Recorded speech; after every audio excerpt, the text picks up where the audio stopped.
back to the Pool Pro Podcast. Do you have a leak in your business expenses? If so, listen to this podcast to figure out how to manage your expenses better.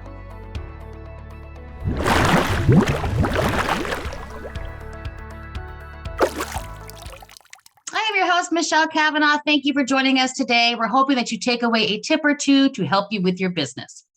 My guest today is somebody that I've had on the podcast before. So excited to have him. He has a great resource of information. He was a Fortune 50 executive, Silicon Valley startups involved in that, and then actually left that industry and started his own pool service company. He found that interesting and just started it up by himself. He was the only employee at the time, and then build that up to 50 employees and then servicing residential and commercial pools. Probably a little over 2,000 a week were serviced.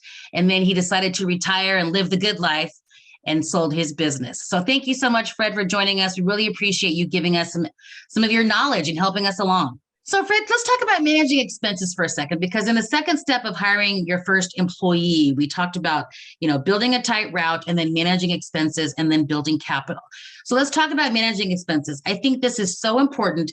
This is important whether you hire your first person or not. I hope that everybody out there is looking at their expenses every single month. They're looking at the revenue expenses and determining if there's ways to switch things up. I don't know about you, Fred, but for me personally, even with my business expenses or my personal expenses, I try to cut wherever I can cut. So I look at my expenses buckets every single, maybe if it's not every month, it's certainly every couple of months.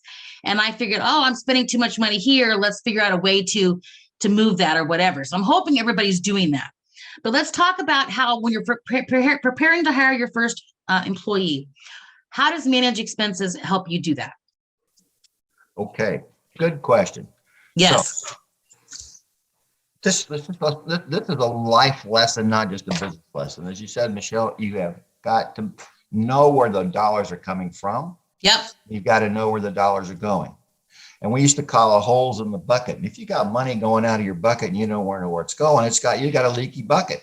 So no matter how hard you work putting more water in the bucket, if it's leaking out faster than you're putting it in, you're just spinning your wheels. So you've got to know where every dollar goes. And you'd be surprised at how just trying to become aware of it, just tracking it, just knowing, what did I spend money on last month? How much did I actually spend on my truck and repairs and gas? How much did I actually spend on, maybe insurance is pretty easy, maybe it isn't. But how much did I spend at SCP? How much did I spend at the wholesalers? Yeah. How much did it really cost me? Okay. What is my cost per mile on my truck? The IRS may say it's one number, 53, 54, 55 cents a mile. Well, what if yours is $2 a mile? Because you got a truck that gets 10 miles per gallon and gas is $6 a gallon. So you have to know your numbers. It's not enough to say, I'm just average or my numbers are about the same as everybody else. No, you got to know yours. And then you've got to know how much windshield time are you spending in between clients. Like we talked about having a tight ride. Well, the more you're driving from one to another is raising your costs. So as you're thinking about managing that, you're like, what if I did get rid of this one customer that's way out here and tightened up my route? Wow. Not only does it make my route easier to run, but look how much money I'm saving over here. Maybe that customer really was not profitable at all. We all fall into this trap of thinking, I'm going to build up this whole other neighborhood over here. And I've just got this one outlier customer and I'm going to pick up 6 more in that neighborhood. And maybe you do and maybe you don't. Right. But there are times in your growth where you got to pull back on that and say, maybe now's not the time. Maybe I need to cut that outlier loose, tighten my out, reduce my expenses, and I'll be ready to go for my first employee. We talked about, I think, as an estimate. Now, keep in mind, this is just a ballpark here, because we realize everybody is in different markets and different wages and things like that. But we just put it in the article that we have on our website, mkconsultingservices.com. We have an article in regards to how to hire your first employee. In there, we estimated that it might be in California, in Fred's area, maybe $5,000 a month is what you can expect for your first hire. And so that's an example of when you get your numbers together and put them in your forecast and things together, then you can plug that number in based on whatever month you're trying to hire that person. And then you can start determining, okay, what do my financials look like at that point? And you can decide, okay, I'm going to have to do this and I'm going to have to do this, or I'm going to, those types of things to determine. You can also prepare yourself. So if you have to take a salary cut for a couple of months, then you can plan effectively prior to that happening to be able to make sure you're okay. You can pay your bills and all of that. Correct, Fred? Exactly. So if I use that example, let's say it's $5,000 a month to hire your first employee. Well, if you're only keeping or taking out of your company right now $5,000 a month, that means that first month you're going to have to live on nothing.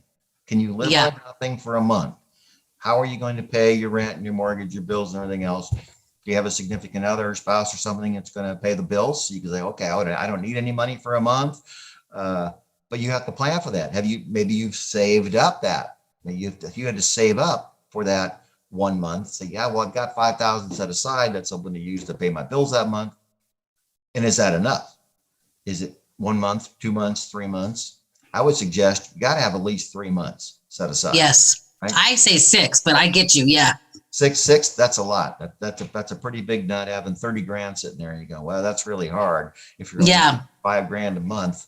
And, so you kind of maybe have a little bit, can you borrow some if you had to? Worst case scenario, have your plan A, plan B, and plan B set aside and say, all right, I got 10, 15,000. I've saved that up. I've got it in a little account over here. I'm not going to touch it. I'm just going to need it to pay my own personal bills, rent, expenses, whatever, if I have to.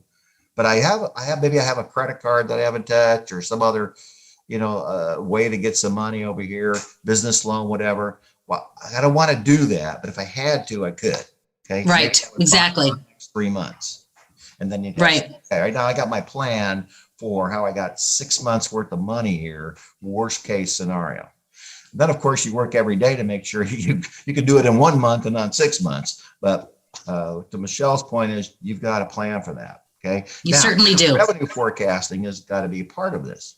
Yep. You've got to bring on that first employee and go, okay, well, I got 70 accounts and that's it. I don't want any more customers. No, that's the whole point. That's the whole point of hiring. The whole point.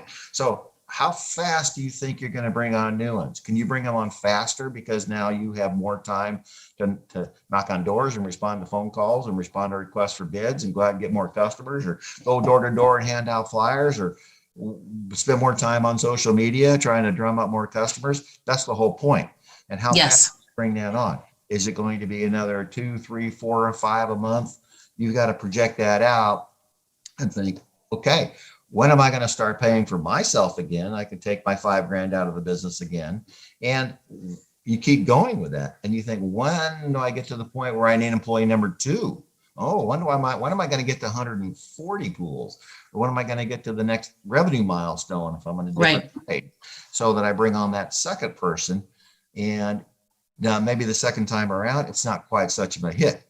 Yeah. And you go, oh, I'm bringing in enough that maybe now I'm only going to take a couple $1,000s a month hit to my personal income.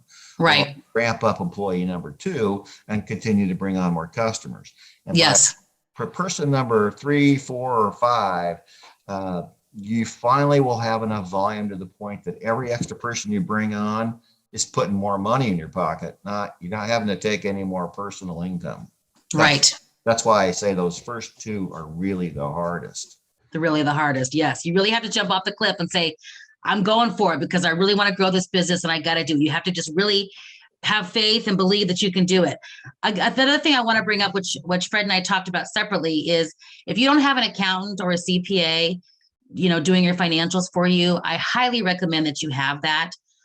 Because I think it's so important. I don't know. I'm not claiming to be an expert in regards to either, taxes or finances, and as accounting, laws and things change. So I have somebody that does that. And also, by the way, there's an app called Wave app, WAVE app, Wave apps. You can go to the website. That's a free service you can use. I use it, and you can put it on your phone, and then it actually puts all your charges from your business account right there. And you just do a quick click, upload the receipt, and you can do a quick click and put it in the expense bucket that you want. It's just a drop-down menu. You pick the expense bucket, so you can code your expenses.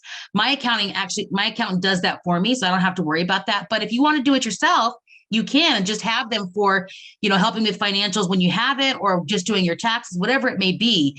You can actually make them you can give them access to your Wave Apps account, but they can't get into your business account or anything like that. So that's what I do. And I think it's such a good service because, again, that Wave Apps is free. You don't pay for that. It's a free service. And that's a way for you to start, kind of managing your expenses and looking at them and coding them correctly. And if you want to hire somebody to do that, you can as well. The other thing, Fred, you mentioned, which I think is so good, is when you're preparing to hire your first person, don't go out and buy them a brand new truck. In fact, probably don't even buy yourself a brand new truck for a while. Continue with what you have. Can you talk on that? Because I think that's so good.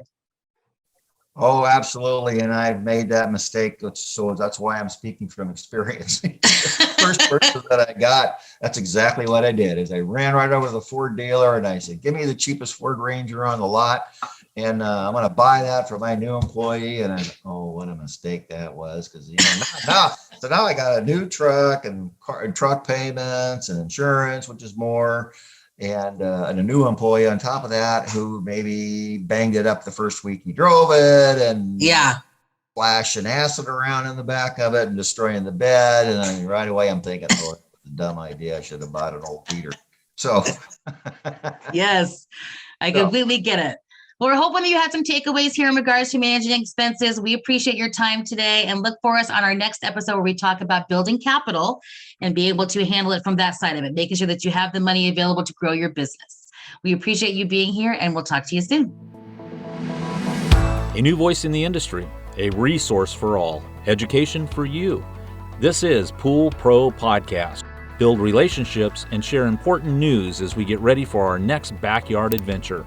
Pool Pro Podcast. Backyard adventures are better together. Please take a moment to share, like, and review our content with all of those that would be interested.